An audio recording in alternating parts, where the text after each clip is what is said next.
In VX.2.6 System Designer, the capabilities of an interface control document, also known as an ICD, has been expanded to both create and import an ICD. In this example, we will first create an ICD for a commercial off-the-shelf COTS AC to DC power supply.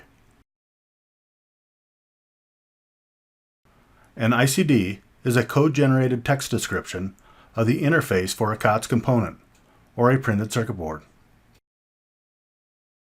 In a new System Designer project, a Managed Board GUI is open to import the ICD that was just created.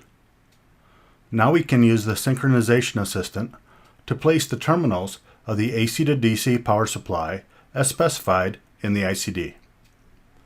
For correctness, the connector's part numbers and pin numbering is preserved, but System Designer is flexible, allowing the pins to be placed in new positions in a new design. The pins and their associated connectors can now be attached to wires or nets and mating connectors to ensure the connectivity for an entire system.